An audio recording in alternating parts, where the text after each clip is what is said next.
Jerumuskan orang-orang baik ke dalam dunia politik yang penuh dengan kemaksiatan. Jangan jerumuskan tungku-tungku ulama-ulama kita ke dalam jurang neraka dunia politik. Assalamualaikum warahmatullahi wabarakatuh.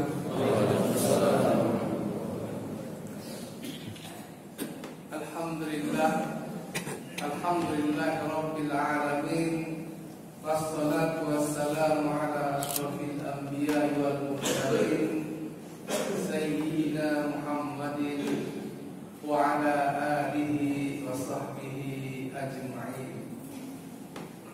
Rabbi shrah li sadri wa yassir li amri wahlul 'uqdatam min lisani yafqahu qawli. Amma ba'd.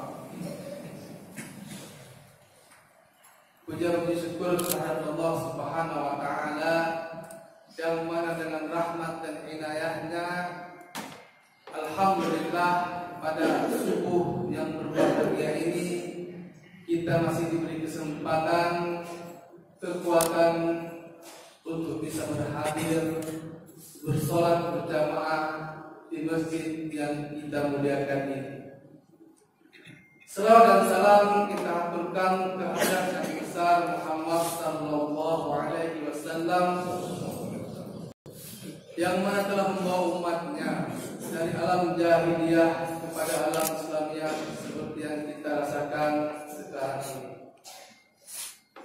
Jamaah salat subuh yang dirahmati Allah Subhanahu wa taala, para alim ulama, guru-guru kami yang kami muliakan, semoga kita semua senantiasa dirahmati oleh Allah dan diberkahi olehnya.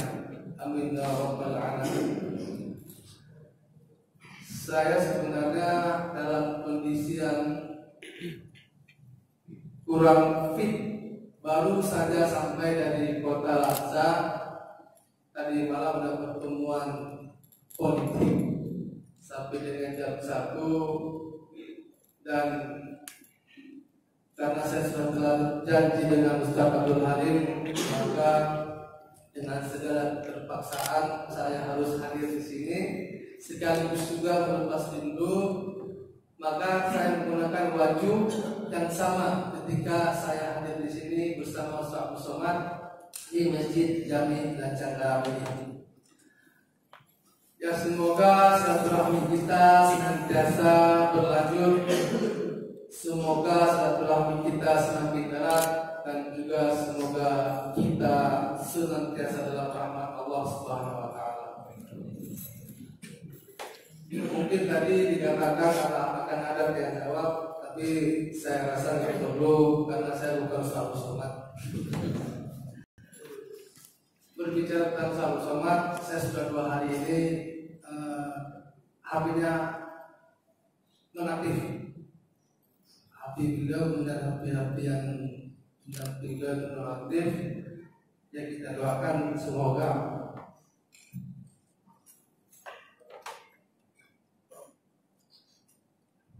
baik. Jemaah sekalian,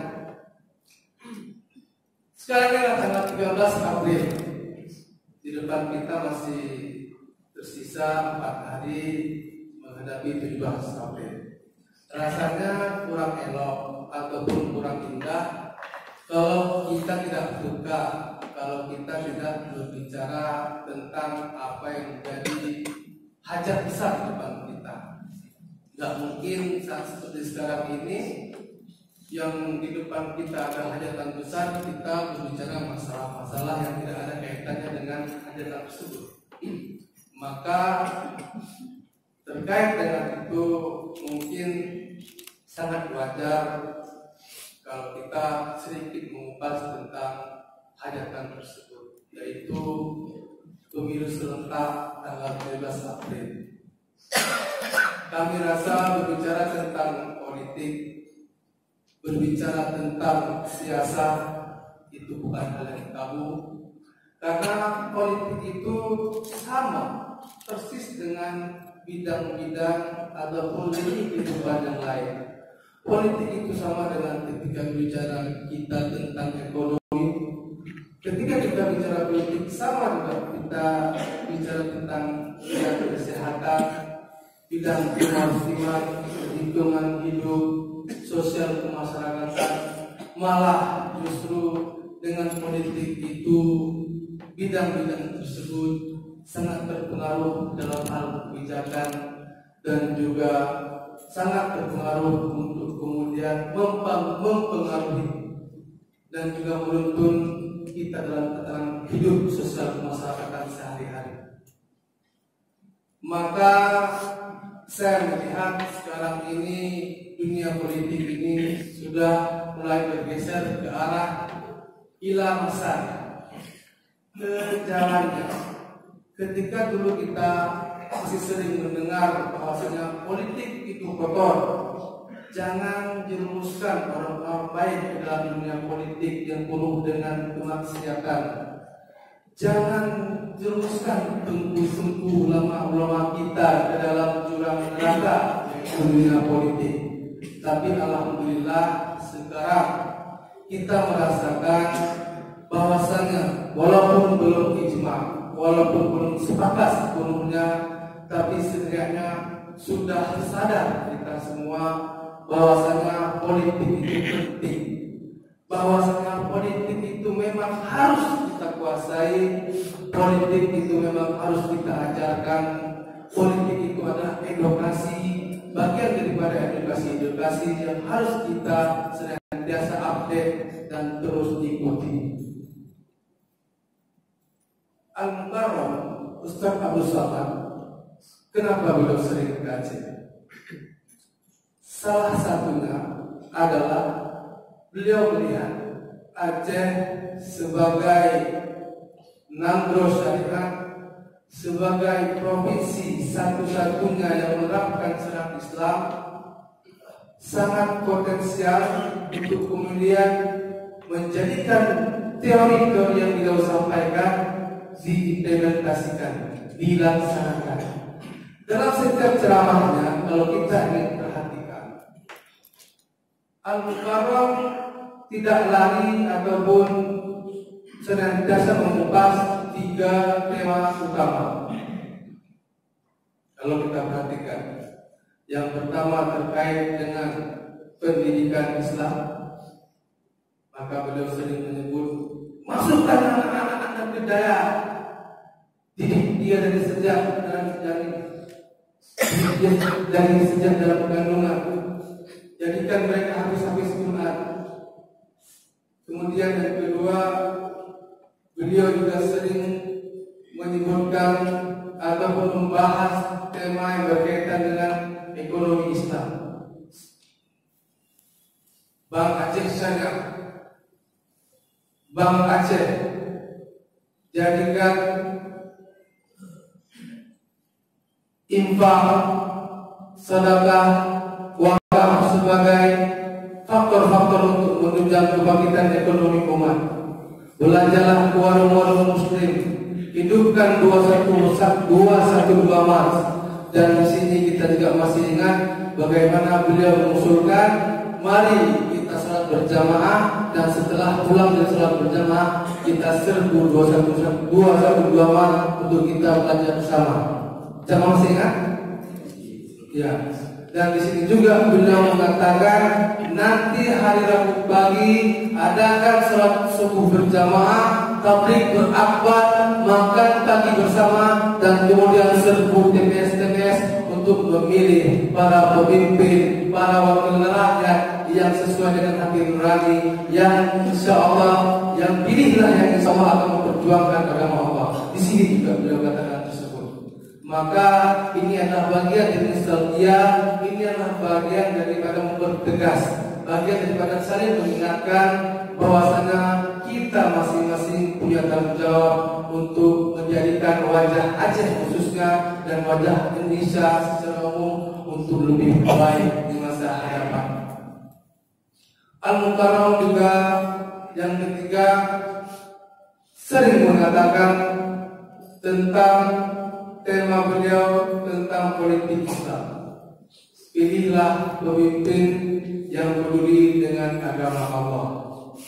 Pilihlah pemimpin yang mau berpikir untuk memajukan agama Allah. Maka dengan sebab-sebab tersebut, insya Allah menurut beliau Aceh akan menjadi model, akan menjadi modal untuk kesekian kalinya dalam hal menjadikan Indonesia lebih baik ke depan. 3 hal tersebut, pendidikan Islam yang kafah, ekonomi Islam yang kafah, politik Islam yang kafah, akan menjadi Aceh lebih baik. Namun semua itu dibutuhkan SDM. Kalau selama ini mungkin masih ada orang-orang yang sesuai syarat untuk menjadi pemimpin, orang Islam, orang yang amanah, yang adil.